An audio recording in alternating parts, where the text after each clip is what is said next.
Well guys, I told you at the beginning of the week we'd meet some movers and shakers, and we've been around the Australian Tourism Exchange 2008 all this week to various parts of Australia, and now we've come down to the southern part of the country and we're going to have a chat with Andrew McEvoy, who's the Chief Executive of South Australian Tourist Commission. Now, a former Tourism Australia boy, and now you're in South Australia, so what are the changes for you in terms of your role? Look, I think there's a real difference. Tourism Australia's main job is to try and create demand globally. I think in the States you have a role, and you know it well, John, where you can actually stimulate some of the supply side issues as well. Yeah. You can encourage investors to invest in great new products for the consumers to want to consume.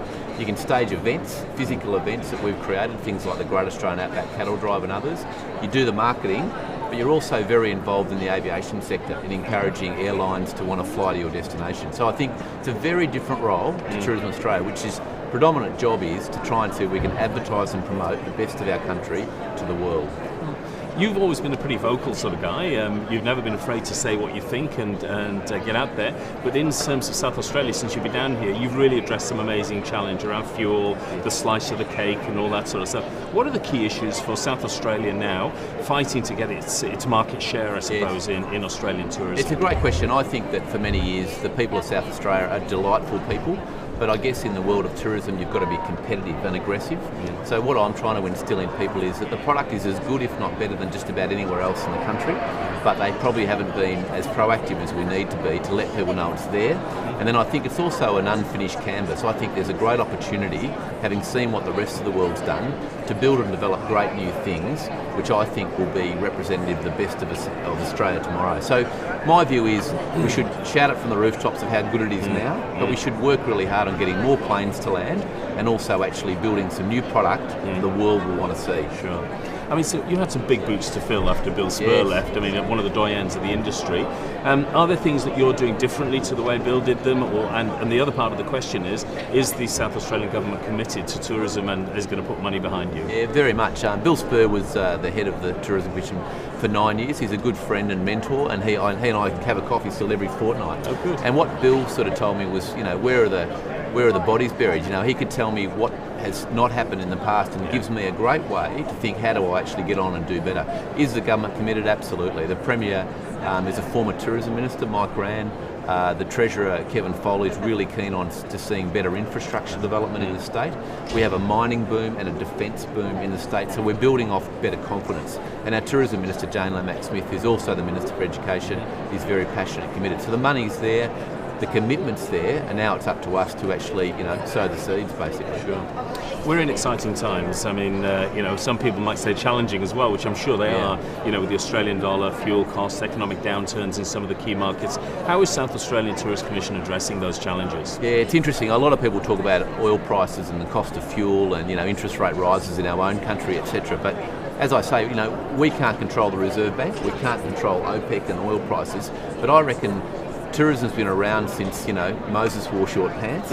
People always want to find a destination. It's just sometimes you've got to be nimble and fleet-footed and find the new markets, either closer to home or further, dependent on the conditions. I would say at the moment that Australia is well placed to be a high-yielding, low-volume market, which I think Australia potentially is anyway, and South Australia is very much at the forefront of that. So it's about, I think, small, unique, upmarket, high quality and sometimes rustic experiences being brought together in a way that consumers go, I've just got to have that. Yeah. And that's a nice sort of segue into Australia the movie in a sense, because while none of it was filmed in South Australia, I've heard that you've got some really, really good plans to leverage off it, whereas maybe some other areas are saying, it wasn't filmed here, we're not going to get coverage. Tell me a bit about your plans in that regard. Look, Baz Luhrmann came on the Great Australian Outback Cattle Drive in 2005 and quietly went about watching sunrises and horses getting saddled, and that's an event we created back in 2002. We'll stage that event again in 2010. We'll have a media-specific cattle drive in 2009. And that will reenact the scene of Nicole Kidman and Hugh Jackman going on a cattle drive through Australia. That was built out of our cattle drive back in 2005. So we'll trade off the back of that and we'll sell our 700 saddles, as they say. It's like room nights. To the world who wants to come and see it. That's a great way to leverage off the back of it. And I think, look, let's face it, having seen a clip of the movie, it's a spectacular example of how good our country is in all facets.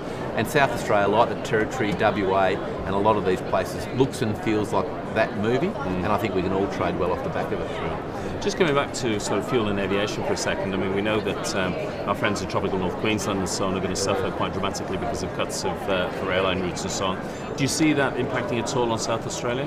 Not as much, John. I think Adelaide and South Australia is a city-state of 1.5 million people.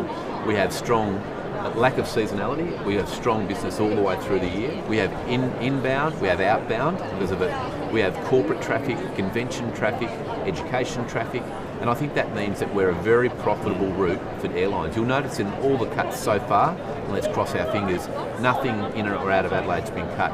The international airlines that are flying there, Malaysian, Cathay Pacific, Qantas, Singapore Airlines, Air New Zealand, are all running at loads of over 80%, so they're being very profitable. I would argue that city-states like South Australia have a chance to weather the storm perhaps a bit better than the seasonal destinations. And I do really, really genuinely feel for the likes of North Queensland, which are outstanding places, but are very reliant on the seasonal nature of their tourism product.